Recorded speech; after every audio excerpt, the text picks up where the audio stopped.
কলকাতায় আবারও নামি দামি শপিং মলে আগুন এবং সেই শপিং মলে এখনো পর্যন্ত কি পরিস্থিতি দেখাবো, তারপরে বিভিন্ন রাজনীতির খেলায় যাব। প্রথমেই কসবায় চলে যাব। নামি শপিং মলে অ্যাক্রোপলিস মলে আগুন, একটি বইয়ের দোকান, সেই বইয়ের দোকান থেকেই ফুড কোর্টে ছড়ায় আগুন এবং এই মুহূর্তে কি পরিস্থিতি দেখাবো। তবে তার আগে আপনাদের দেখাবো যে আতঙ্কের পরিবেশ, সেই মুহূর্তের ছবি দেখাচ্ছি। সেই মুহূর্তে যেভাবে ফুড কোর্টে এবং বইয়ের যে স্টল রয়েছে সেই বইয়ের স্টলে যেভাবে আগুন ছড়িয়ে পড়েছিল, বইয়ের দোকান থেকে হচ্ছে ফুড কোর্টে, এবং তারপরে দাউ দাউ করে জ্বলতে থাকলো আগুন, তারপরে গল গল করে ধোঁয়া বেরোতে থাকলো, স্কাই লিফট আনা হলো, আগুন নিয়ন্ত্রণের চেষ্টা হলো।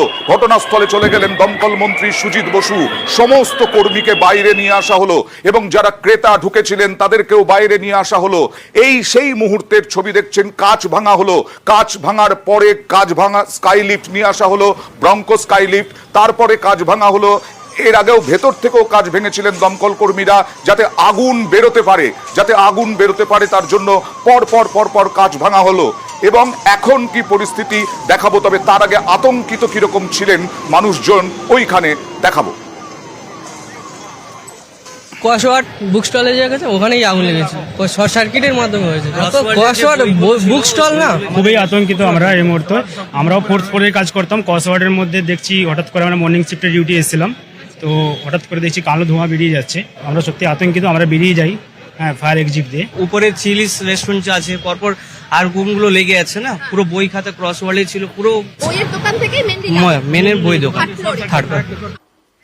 এই গলগলে ধোঁয়া বেরোনোর অবস্থা ছিল। দুই প্রতিনিধি অর্পিতা রয়েছেন এবং রৌনক রয়েছে আমার সঙ্গে। অর্পিতা, কি পরিস্থিতি এই মুহূর্তে?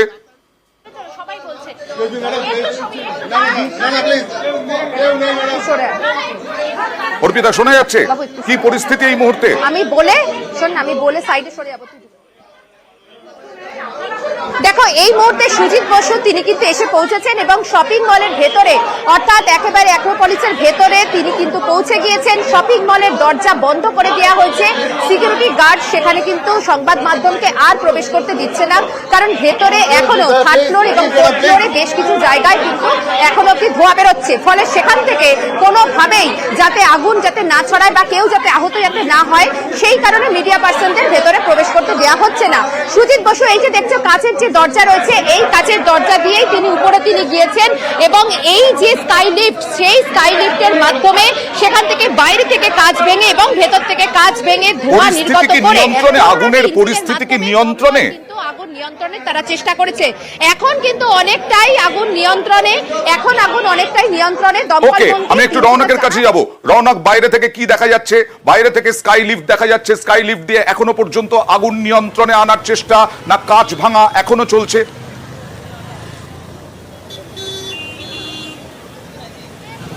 দেখো এখনো পর্যন্ত কিন্তু দীর্ঘ 2.5 ঘন্টা প্রচেষ্টা আগুন কার্যত নিয়ন্ত্রণে এবং কুলিং ডাউন যে প্রসেস, অর্থাৎ আগুন নিয়ন্ত্রণে হওয়ার পরও আদৌ কোনো জায়গায় ছোট ফায়ার রয়েছে কিনা সেই বিষয়টা কিন্তু এখন পুরোপুরি চলছে। এবং হাইড্রোলিক যে ল্যাডার, সেই ল্যাডারের মাধ্যমে কিন্তু দমকল কর্মীদের ভেতরে প্রবেশ করানোর চেষ্টা করা হয়েছে এবং সেখানে কাঁচ ভাঙা হচ্ছে, অর্থাৎ যে ধোঁয়া, সেই ছবিটা দেখাতে বলো রৌনক। হ্যাঁ, হয়েছে এবং আগুন নিয়ন্ত্রণে কার্যত বলাই যেতে পারে, কিন্তু যারা ভেতরে ছিলেন তাদের কিন্তু নিরাপদ স্থানে নিয়ে রাখা হয়েছে। আমি তোমাকে দেখানোর চেষ্টা করব, এখানে যে অফিস কর্মীরা রয়েছেন তারা কিন্তু এই গীতাঞ্জলি স্টেডিয়ামের মাঠে বসে রয়েছেন এবং পরবর্তী তারা অফিস করতে পারবেন কিনা সেই নিয়ে একটা চিন্তার বিষয় রয়েছে। যদিও বা 2.5 ঘন্টায় যে যুদ্ধকালীন পরিস্থিতির মাধ্যমে দমকল কর্মীরা কাজ চালিয়েছেন, 2.5 ঘন্টা পর কিন্তু আগুন নিয়ন্ত্রণে করা সম্ভব হয়েছে।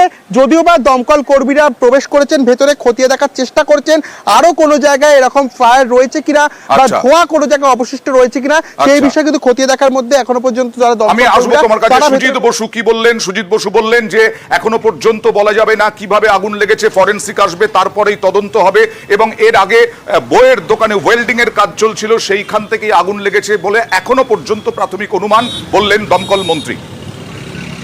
অফিসাররা বলেছেন যে ওখানে একটা বইয়ের দোকান আছে, ওখানে কিছু ওয়েল্ডিং এর কাজ হচ্ছিল, ওখান থেকে প্রাথমিকভাবে আগুনটা ছড়ায়। এনকোয়ারি, ফরেনসিক বোধ সবটাই হবে, যতক্ষণ না আমরা নিজেরা এনকোয়ারি রিপোর্ট হবে ততক্ষণ বোঝা। যদি অভিযোগ থেকে থাকে, যদি অভিযোগ আমরা পাই তাহলে স্ট্রং আমরা অ্যাকশন হবে এটুকু বলতে পারি। যেটা এমার্জেন্সি স্টেয়ার থাকে সেই স্টেয়ারগুলো যদি কেউ ব্লক করে দেয় তাহলে লোক বেরোতে অসুবিধা হয়। এখানে তেমন হয়েছে কিনা আমি জানি না, যদি এমনি হয়ে থাকে তাহলে নিশ্চয়ই কর্তৃপক্ষ যেই হোক না কেন আমরা সেটা স্ট্রং অ্যাকশন করব। আরো একবার চলে যাব অর্পিতার কাছে। অর্পিতা, একটু প্রথম দিকে এই মুহূর্তে আমরা লাইভ ছবি দেখতে পাচ্ছি, সুজিত বসু তিনি ওপরে গিয়েছিলেন আবার নেমে এসেছেন, আমরা দেখতে পাচ্ছি সেই ছবি। সুজিত বসু কি বলছেন একবার দেখানোর চেষ্টা করব। সুজিত বসু পরিদর্শন করে এলেন। আমরা আমাদের প্রতিনিধি অর্পিতা যেটা বলছিলেন যে কিছুক্ষণ আগেই তিনি ভেতরে ঢুকেছিলেন এবং ভেতরে ঢুকে পর্যবেক্ষণ করেছিলেন।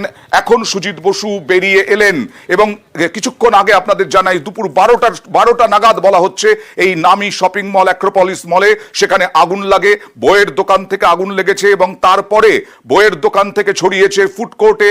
এখনো পর্যন্ত সেটাই জানা যাচ্ছে। ফরেনসিক আসবে, ফরেনসিক আসার পরেই চূড়ান্ত পরিস্থিতি কি হয়েছিল সেটা জানা যাবে। অন দ্য স্পট রয়েছেন আমাদের প্রতিনিধি অর্পিতা। অর্পিতা, এই মুহূর্তে সুজিত বসু কিছু বললেন।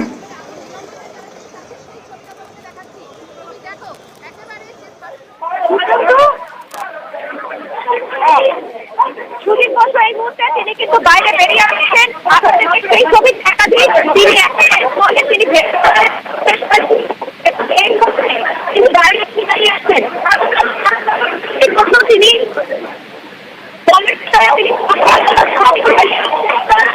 না অর্পিতার কথা, তোমার কথা খুব একটা শোনা যাচ্ছে না। এখনো পর্যন্ত বেরিয়ে এসেছেন কিন্তু কথাবার্তা বলছেন আধিকারিকদের সঙ্গে এবং ওখানে বৈশ্বনাথ চট্টোপাধ্যায়কেও আমরা দেখতে পাচ্ছি, তিনিও রয়েছেন। সুজিত বসু বেরিয়ে এলেন ওই শপিং মল থেকে।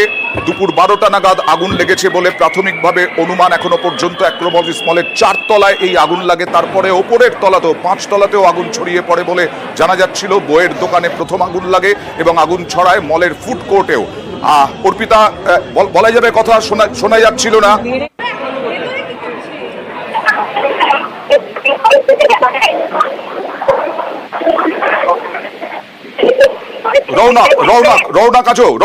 রৌনক কি অবস্থা দেখছো এখন? একেবারে অয়ন্দা, আগুন নিয়ন্ত্রণে আসলেও যারা রয়েছেন এখানে, যারা প্রত্যক্ষদর্শী আছেন তারা কিন্তু আতঙ্কের মধ্যে রয়েছে। আমরা কথা বলার চেষ্টা করবো। যখন আগুন লেগেছিল কতক্ষণের মধ্যে ছড়িয়ে পড়ে, কি দেখেছিলেন? আগুন অ্যারাউন্ড 11:45 এরকম লাগে। সো আমরা ছিলাম 15 ফ্লোরে। তো 15 ফ্লোর থেকে আমরা ফায়ার এক্সিট সিঁড়ি দিয়ে নামতে শুরু করি। অলমোস্ট দৃশ্যমানতার কতটা অভাব দেখা গেছিল যখন লেগেছিল আগুন? আমরা কিছুই বুঝতে পারিনি অ্যাকচুয়ালি। 15 ফ্লোরে সাইরেন ছাড়া আর কিছুই তো পাওয়া যায়নি। জাস্ট তারপরে যখন 4th to 6th ফ্লোরের থেকে যখন নামতে শুরু করলাম তখন বুঝতে পারছি ধোঁয়া আর স্মেল। একেবারে অয়ন্দা, আগুন নিয়ন্ত্রণে আসলেও যারা এখানে কর্মচারী রয়েছেন তারা কিন্তু এখনো আতঙ্কের মধ্যে রয়েছে। আমরা দেখানোর চেষ্টা করবো যে এই গীতাঞ্জলি স্টেডিয়ামে তারা রয়েছেন, অপেক্ষা করছেন যে আদেও তারা আজকে অফিস করতে পারবেন কিনা। এবং আগুন পুরোপুরি নিয়ন্ত্রণে হলেও আমরা কথা বলার চেষ্টা করবো তাদের সঙ্গে। যখন লেগেছিল আগুন, কি পরিস্থিতি দেখতে পারলেন? আমি তো বলতে পারবো না। পুরো ধোঁয়া উঠছিল, পুরো ক্রস রোডটা পুরো একদম দাউ দাউ করে জ্বলছিল, এটাই দেখেছি। তারপরে আমরা সঙ্গে সঙ্গে খালি করে দিয়েছি আমাদের এলাকার। ভিজিবিলিটির কোনো অভাব ছিল কি যখন? হ্যাঁ, একটু মানে আমরা একদম ফ্রন্টেই দেখেছি, তখন সবে শুরু হয়েছিল। আমাদের নাম নাও না, সিম্বা আছে আমার। কতটা আতঙ্কের মধ্যে যখন এই গোটা বিষয়টা ঘটলো, একেবারে মল চারিদিক আটকানো, কতটা আতঙ্কের মধ্যে ছিল? হ্যাঁ, সব অনেক লোক আতঙ্কের মধ্যে ছিল। আমাদের সিম্বা প্লে জোন আছে 4th ফ্লোর ক্রস হোল্ডের উপরেই। ওটা চারদিকে যে দোকান, সেটা কি আগুন কিছু দেখা যায় না, সিঁড়ি দিয়ে ঝট করে নেমে গেছে। আমরা সিঁড়ি দিয়ে সবাইকে নামানো হয়েছিল, খালি করে দেওয়া হয়েছিল। কয়েকশো কর্মী কাজে যোগ দিয়েছিলেন। বিভিন্ন অফিস রয়েছে, বিভিন্ন শপিং মলে বিভিন্ন দোকান রয়েছে, সেই দোকানগুলোতে এবং রেস্তোরাঁ এবং তার সঙ্গে সঙ্গে ফুড কোর্ট, সেই ফুড কোর্টে যারা কর্মচারীরা কাজ করছিলেন তাদের সবাইকে নামিয়ে দেওয়া হয়েছিল, বের করে দেওয়া হয়েছিল। যথেষ্ট আতঙ্ক ছড়াবে। খুব স্বাভাবিকভাবে একটা জায়গায় আগুন লেগেছে এবং দাউ দাউ করে জ্বলছিল সেই বইয়ের দোকান এবং তারপরে ফুড কোর্টে ছড়ায় সেই আগুন। দমকল কর্মীরা ঝাঁপিয়ে পড়েছেন আগুন নিয়ন্ত্রণে। সুজিত বসু তৎক্ষণাৎ চলে গেছেন ঘটনাস্থলে। সুজিত বসু কিছুক্ষণ আগে দমকল মন্ত্রী, তিনি ওপরে গিয়েছিলেন পর্যবেক্ষণ করতে। আমরা আপডেট নেব, আবার জানবো বিভিন্ন এই সময় পরিস্থিতি কি। স্কাই লিফট আনা হয়েছিল, ব্রঙ্কো স্কাই লিফট। সেই স্কাই লিফটে কাজ ভাঙার চেষ্টা হলো, কাজ ভাঙা হলো যাতে গোটা আগুন যে ধোঁয়া একটা জায়গা থেকে বেরোচ্ছিল, সেই ধোঁয়া যাতে সম্পূর্ণ বের করা সম্ভব হয়, না হলে আগুন একেবারে আগুন যেখানে লেগেছে সেই জায়গায় দমকল কর্মীদের পৌঁছতে অসুবিধা হবে, সেই কারণেই দমকল কর্মীরা ভেতরে যাতে সহজে পৌঁছতে পারেন তার জন্যই কাজ ভাঙা হয়েছিল।